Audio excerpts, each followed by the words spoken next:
Saudara-saudari, marilah kita mendengarkan renungan dengan judul Menjadi Tanah Subur, yang berdasarkan pada Injil Lukas bab 8 ayat 8. Yesus berkata, "Dan sebagian jatuh di tanah yang baik, dan setelah tumbuh berbuah 100 kali lipat." Setelah berkata demikian, Yesus berseru, "Siapa mempunyai telinga untuk mendengar, hendaklah ia mendengar." Dalam nama Bapa dan Putra dan Roh Kudus. Amin. Saudara-saudari terkasih dalam nama Tuhan Yesus Kristus. Tuhan Yesus mempergunakan berbagai cara untuk menyadarkan umat manusia dengan segala kekurangan dan keterbatasan yang dimiliki oleh manusia, termasuk pengaruh dunia terhadap kehidupan para pengikutnya. Hal ini dapat kita baca dalam bacaan Injil pada hari ini. Penulis Injil Lukas menceritakan bahwa ketika orang banyak berbondong-bondong datang, yaitu orang-orang yang dari kota ke kota menggabungkan diri pada Yesus, berkatalah Yesus dalam suatu perumpamaan. Adalah seorang penabur keluar untuk menaburkan benihnya. Pada waktu ia menabur, sebagian benih itu jatuh di pinggir jalan, lalu diinjak orang, dan burung-burung di udara memakannya sampai habis. Sebagian jatuh di tanah yang berbatu-batu, dan setelah tumbuh, ia menjadi kering karena tidak mendapat air. Sebagian lagi jatuh di tengah semak duri, dan semak itu tumbuh bersama-sama dan menghimpitnya sampai mati. Dan sebagian jatuh di tanah yang baik, dan setelah tumbuh berbuah 100 kali lipat. Setelah berkata demikian, Yesus berseru, "Siapa mempunyai telinga untuk mendengar, hendaklah ia mendengar." Karena tidak mengerti, para murid bertanya kepada Yesus, apa arti perumpamaan itu? Saudara-saudari terkasih, Yesus menjawab pertanyaan dari para muridnya secara terperinci dengan berkata kepada mereka, "Inilah arti perumpamaan itu. Benih itu ialah firman Allah. Pertama, benih yang jatuh di pinggir jalan itu ialah orang yang telah mendengarnya. Kemudian datanglah iblis, lalu mengambil firman itu dari dalam hati mereka, supaya mereka jangan percaya dan diselamatkan. Kedua, benih yang jatuh di tanah yang berbatu-batu itu ialah orang yang setelah mendengar firman itu menerimanya dengan gembira, tetapi mereka itu tidak berakar.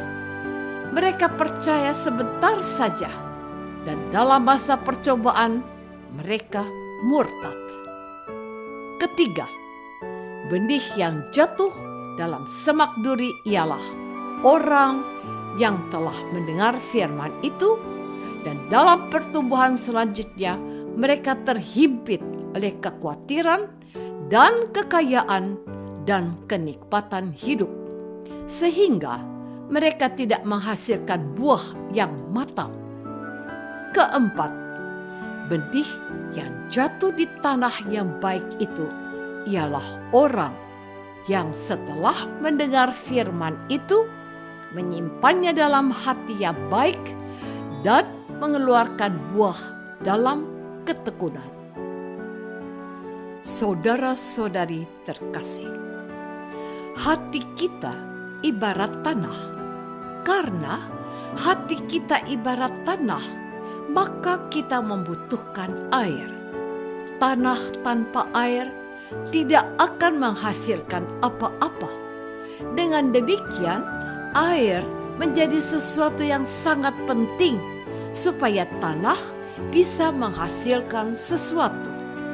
Dan dalam kaitan dengan iman kita, air itu adalah simbol atau lambang dari kehadiran Allah. Kita dapat melihat dalam Katekismus Gereja Katolik sebuah penjelasan yang sangat bagus yang mengatakan bahwa dalam upacara pembaptisan, air adalah lambang tindakan Roh Kudus. Karena sesudah menyerukan Roh Kudus, air menjadi tanda sakramental yang berdaya guna bagi kelahiran kembali. Seperti pada kelahiran kita yang pertama, kita tumbuh dalam air ketuban. Maka air pembaptisan adalah tanda bahwa kelahiran kita untuk kehidupan ilahi dianugerahkan kepada kita dalam Roh Kudus. Dibaptis dalam satu roh. Kita juga diberi minum dari satu roh.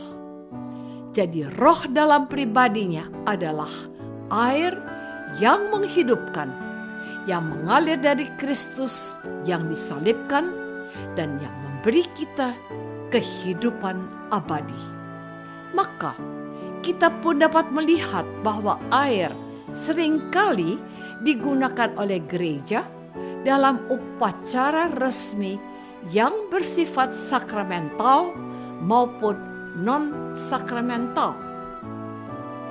Saudara-saudari terkasih, dari perumpamaan tentang penabur, kita dapat merenungkan 3 kata yang penting, yakni benih, tumbuh, dan berbuah. Pertama, benih, yaitu sabda Tuhan. Sama seperti petani yang ingin menghasilkan padi, petani itu harus terlebih dahulu menanam benih padi. Hal yang sama terjadi dengan iman kita. Kita tidak mungkin berbicara mengenai pertumbuhan dan buah, sementara kita belum pernah menanam sabda Tuhan dalam hati kita.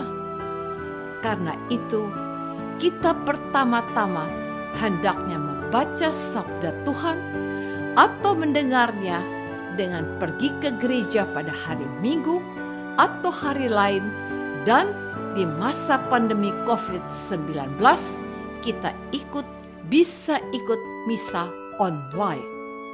Kedua, bertumbuh. Apa yang sudah kita tanam belum tentu tumbuh. Misalnya, kita baru saja membaca atau mendengar sabda Tuhan yang berbicara agar kita jujur.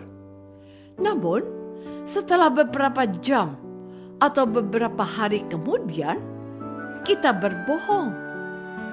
Itu adalah tanda bahwa benih sabda Tuhan agar kita jujur belum bertumbuh. Ketiga, berbuah.